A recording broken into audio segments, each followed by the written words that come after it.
Most entrepreneurs only build one kind of business. But Miles, he's done three. From selling physical products, to running a media agency, to running a seasonal pool company, he's experienced all the highs, the lows, and the unique challenges of each. Today, he's breaking down the three types of businesses that he's built, what makes each one work, and how to know which model is right for you. To the rhythm of my intuition, anything I want, I speak into existence. That's how I'm living. Okay, here we are, Finding Rhythm, episode 24. Let's hop into it. Miles, you've built products, services, and skilled labor businesses. What made you want to try so many different business models? Yeah, I don't even think it was wanting to try. I think it was just general interest for the most part that led me to the path. Well, it started with physical products, and that was just because I wanted to make something, right? It was like make a product. That's really what led to it. They spelled then, more importantly, the summer skate of creating that product, going from idea to reality, seeing idea in the head to holding something physical. So there wasn't like thought behind the business models or by any means. I didn't even know about different business models, or I was so far away from thinking about any of that. So, but then as we went on and I learned about physical product businesses, which we will get into today, of the pros and cons of it, I knew that I wanted a service-based business.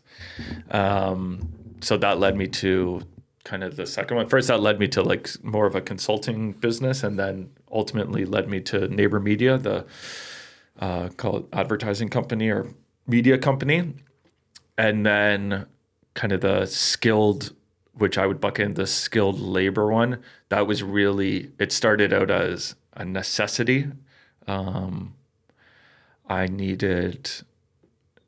was like, we need to make some cash. So figure it out. What's the biggest thing people don't realize about each type of business?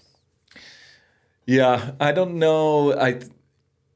Unless you do them all, you're probably in your like silo of it where you probably look at the other one and think it's easier.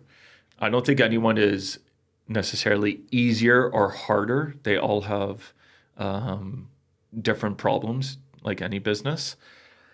And when you really, really kind of boil it down, they're all the same. All businesses are kind of the same, Sell units. I've always like kind of built this lens of selling units.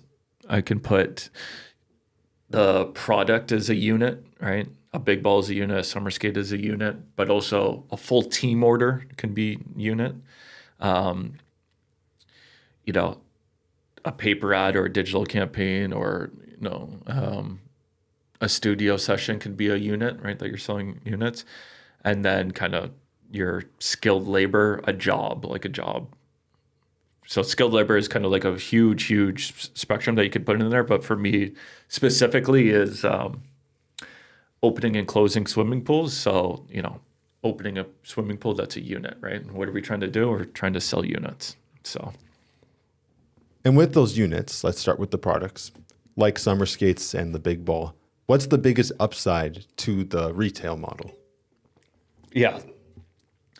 I would say the biggest is once you have the product built, right?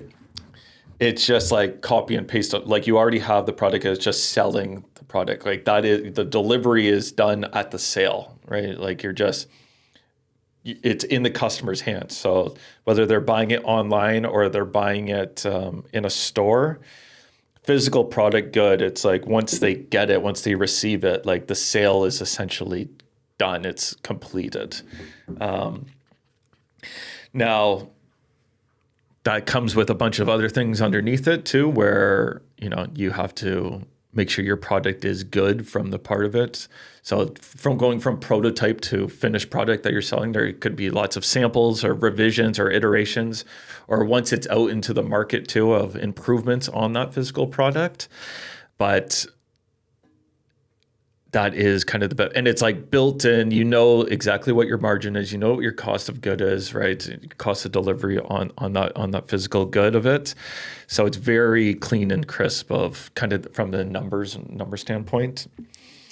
What are we going to do? Are we going to go like physical, then service and then skilled labor? Are we going to do like pros and cons on each one right from the start of it? Or are we going to, because I could go into the cons too of physical products. Yeah, do both. Pros and cons too. Both. Yeah. Right. So the pros are those things. Like a con part is you have to pay upfront cash for inventory, right? So that is a huge thing, right? If I'm going by, a couple 100,000 summer skates, right? You're going to be paying out that. Or if I'm buying 10,000 big balls, right? Your cash is deployed into inventory there too, right? And now you're selling through, you're turning your inventory into more cash. That could be a scary thing. That can be a big scary thing too. You want to make sure you have the ability to sell the product before you're going to go buy a bunch of inventory. And then as well, when you go and place like a large inventory order and there's defective product or like something happens to the physical good of it, right? That is the cash, right? That is the money of it. So that is a difficult part of it is a cash flow management of the business that you're building when you have physical goods.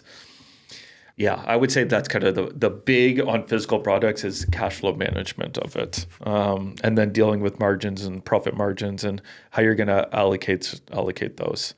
So I would say those are kind of a pro and a con for physical products. Now, they are so fun too because it's cool to make something real, like a physical thing. And it's cool to see them in the wild, right? There's so many summer skates I've seen on people's feet, like, people that I have no idea who they are. They have no idea who I am, right? But to know that the product started as like some really shitty samples, and then I got the first manufacturing run of 3,000 pairs, and then we got a new manufacturer, iterated on the product. We had some more samples of that and had to choose like what the overall choice was going to be, landed on one. Then we had those products. Then we added the customized element to it. And then, when you've sold over 500,000 pairs of them, you do see them a lot. And people do love that product because they're super comfortable. You can wash them in the washing machine and they're really cool. So that's an awesome feeling, seeing them out in the wild, the physical products. But there's also like the toughness of defectiveness. Like there's been plenty of times when like even on the summer skate side of it, we had to deal with a yellowing of the laces under fluorescent lights because there was some type of glue that was on the white laces. So we had to figure out what was going on there. With the big ball, obviously, I had tons of manufacturing issues, and it's like so many ones that you can't see coming. Like the last run that I had, even me shipping them, like bulk shipping them, the 10,000 balls of them, they came in boxes of 200. The logos touching each other in transport would do like a little chip on the logo, like obviously not on all of them, but like little things like that. So then you're going through a box and there's like little chips off the logo. And it's not like I can be like, here, reprint this logo. It's done, right? So that's like a problem that you have to deal with. Now, with that, we're selling, 1,000 big balls a month on the website. Sale comes in, they pay on the Shopify store, money comes in, all the costs, everything is all already accounted for, and money goes out, X amount of profit made on that one. And it's just that repeated, right? And as long as the product is what they receive is what they bought, right? Like it's not like they bought a 3-pack of big balls and they're going to receive a 3-pack of big balls. We don't get any returns or like customer complaints or anything, right? So that relationship is just like, it's kind of done there too. So we're in the mode of turning inventory into cash, and actually, but then we just placed another order for more inventory too. So it's like, okay, you build up that cash. Okay, now you got to put it in and kind of restart the cycle again. So the cash flow part of it. Another one. All of a sudden, Donald Trump can come and say, we got these tariffs. So the big ball gets manufactured in China. And I was selling 95% of the product into the US. So I set up a partner in the US, in New Jersey, and this new order, I was just going to go directly from China to the US. Well, I don't think I can do that right now unless something changed, because it's like, I don't know what day it is, probably a 200% tariff on goods from China to go into the US. So shit like that happens, when you're selling like physical products, cross-border, stuff like that. So that's physical products. Now let's move on to services. Neighbor Media and Umbrella. What's the key to building a successful service business? Yeah. So service, there's still a fairly new one for me, but I did like the services because I didn't have to deal with any of like the physical product stuff. Now, on the Neighbor Media side, we still have like a physical product. We have an actual newspaper. So we'll kind of put that to the side. We'll just focus on kind of the digital offering that we have, these digital campaigns. And even as we've built this out, I can tell that my brain just goes to making it a product. It's productizing your service. That's really the only way that you can kind of scale something, or else you're going to be delivering the service every time. Then I put that bucket in. You're kind of still over here in consulting world, where you're going to be trading your time for money, which is fine too as a service business, right? The service that you provide, you have a value that you can charge on that that you're going to sell to a customer, and you can have that exchange. But even on the service-based business, I could tell, but I'm productizing the offering, like these Good Neighbor campaigns, which we can, or we don't have to really get into it. But the big thing is no upfront cost of delivery, right? You only got to deliver when someone is buying it, right? Where in the business before is like, I got to buy the stuff first and then I got to sell it. Where this one, it's like, I have the offer. I only need to kind of pay for the delivery once someone purchases it. And that's a huge, huge one, because now from a cash flow standpoint, you're just going to be bringing in cash when people buy it. And then you could even bring in cash even quicker with incentives where, a perfect example is like, okay, Good Neighbor campaign, it's $5.99 per campaign. It's a monthly campaign. But let's say you buy 3 months for a discount, and you can buy all 3 months for $1,500, right? So they'll get the $300 of saving, but now I'm going to get $1,500 of cash up front, and then I go and deliver over those next 3 months too. So you can kind of bring like future payments realized quicker, which from a business standpoint is good, because then you can build up cash and then you can reinvest and, build out team and do all these interesting things and create new offers. So there's that. But the cons of that is you're in client services, right? The client is who you are serving. That's your customer. And they're going to have needs and wants, and, maybe they're going to want iterations. Perfect one is on these Good Neighbor campaigns. So we will take what you want to communicate, write a script, create the audio, create the video, add the captions, create like the video piece of the advertisement. And then they're like, oh, we want you to change this one word. It's like, okay, like, we got to change it, right? You are the customer, and this is the product that you're buying is this. So obviously I'm not going to be like, no, it is what it is.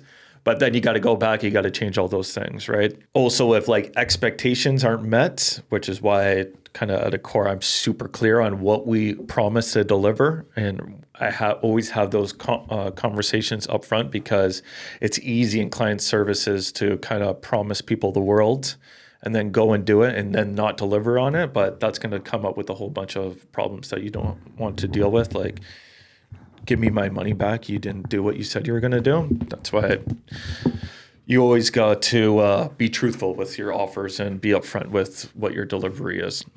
And if you do that, you can guarantee delivery, and then that's a good core offer. Another tough part is typically at the beginning, you are doing the services yourself, right? Unless you're just outsourcing right from the start, which I do not recommend doing that. But you're fulfilling the service a lot yourself too. So you become the bottleneck, and then it's figuring out how to productize yourself in this offering. So getting past that hurdle of, just you doing everything, where, you could quickly just be a glorified freelancer if that's what you do.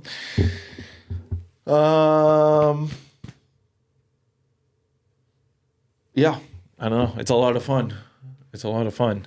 I mean, typically it's B2B, right? Business to business typically, right? And so from a pricing standpoint, right, the value of kind of these services is going to be naturally higher ticket, right? Like 2 oversized golf balls is $30, but a Good Neighbor campaign is $600, right? So kind of through that lens of that, but the cost of delivery on the Good Neighbor campaign is a lot more than what it costs, the cost of goods of the big ball. So yeah, I would say the big thing is kind of that cash flow management part of it. You know what's also fun? Going out on the summer day and jumping into a pool.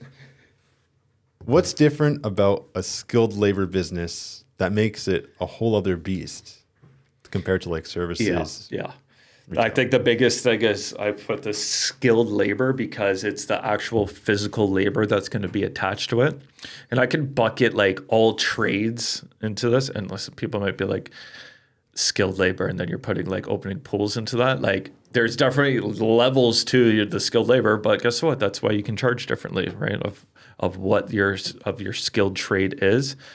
I would say having like some technical ability and some knowledge that other people's don't have, and some skill to do it, right? This is why it's skilled labor. You're not just like a general laborer of like, I don't know, digging a hole. For me, that is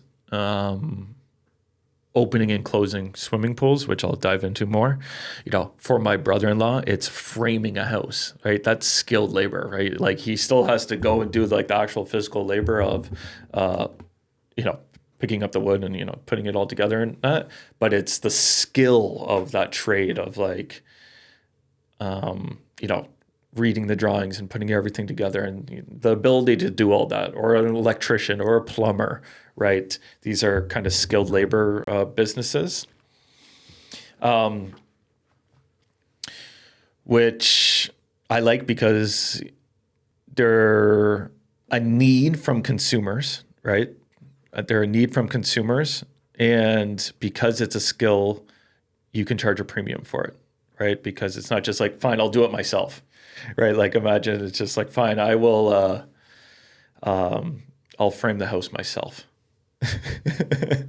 Fine, I'll do the electrical myself. Like, once you get into that, you're in trouble. So, but for my specific business, it's opening and closing swimming pools. The technical ability of it is like how to properly close or open a swimming pool, which is going to be on the equipment side, like which the pool pump and the filter and all that, and how a pool works. And then as well, there's the physical labor side where it's like you got to pump off a pool cover and you got to clean a pool cover and you got to drag it off. Now, at the beginning of this, I had said that I built this one out of necessity, this business model, right? Like, this wasn't on my bingo card, but I'm super happy that it came in my life because it's such a good business. This one specifically, which I can dive into, because the pool business is starting next Tuesday. So it's a seasonal business because we live in Canada. There's swimming pools aren't open the whole year. So you open swimming pools in the spring, typically over 6 to 8 weeks in the spring, and then you close them in the fall. So it's just a short amount of time. It's about 30, 35 actual working days. So you have to know the ability to, how do you open up a swimming pool? My dad, who was a firefighter for 30 plus years, this was his business. He opened and closed swimming pools. This is who I did it with. This is who taught me how to do it. And if you watch any of these episodes, you know that kind of in 2020 era, 2021 era, it was like, I had nothing going on. I need to make some money. I'm getting married this year. So that's when I spun up the pool business, which it's not us. I only have one customer, and my customer is Poolcraft, which is a pool business. And for them, they have a bunch of pools that they need to service, but because it's such a short period of time, they have partners that they work with. They're typically firefighters. I'm the only one that's not a firefighter, that come in for these 30, 35 days. They give us the pools. We go and do it. We go and open or close them, and then we'll split the revenue between us and the pool company. It's a great partnership for everyone involved, and it's intense, and it's a lot of hard work. Some days are good, some days are completely frustrating. I'll do like a full recap once I'm through the pool season, probably like first week of June, and I'll give some stats of like how many pools I opened. Maybe we'll share some revenue numbers, but like how many calories I burned, because it's disgusting. So yeah, that's a skilled labor one. The skilled labor kind of business is something I do want to talk about more, not necessarily because it's like mine, but I think that a lot of tradespeople, they don't really think through the business lens of that. I think a lot of them I think it would be helpful to kind of build a framework that they could follow. Once again, not advice. So that is something I would think about more too, because they're beautiful businesses. They really are. If you have the ability to like put in that hard work and do that labor, it's a great business. So those are the three kind of core business types, the ones that I've done with. Yeah. And I love them all for different reasons. Yeah. And after all these experiences, do you have a favorite business you like to work on? No, I don't think so. I think I like them all for different reasons. I am about to go into the pool business, which it is difficult and it's skilled labor. But because I know it so well and to do it, right, it's almost like autopilot, just do the work. So it is always kind of like a nice little break for my brain. If you look at the last episode and I read off all the things, it's like my day is filled with just problem solving and decision making, which can kind of get overwhelming at times. So just to go in and just do the work and, open 6 swimming pools a day and, do that 5 days a week is nice. But that doesn't mean the 2 other businesses stop. So it's really figuring out how to properly manage that. Obviously, we got people in place that can help, but it will be a period of intensity. But no, to answer your question, I do not have a favorite. I like them all for different reasons. And I plan on continuing to build versions of all 3 types for the rest of my business career. So, yeah. What would you tell somebody trying to figure out what type of business that they should build? Yeah, I would say I first let your energy and interest guide you first, right? Let that be the leading path of it, right? If you want to tinker and kind of build out a product, go and do that. And then kind of on the service side of it, it's like, okay, are you kind of on the skilled labor bucket too, like trades type thing? Are you willing to put in the physical labor over here, or are you in this kind of client service, kind of offering? So let the interest and energy kind of guide you first. I would say do that. But just know that whatever path that you do, it's not an easier or harder way. They just come with different obstacles, but benefits too. Which type of business do you think fits you best? Product, service, or skilled labor?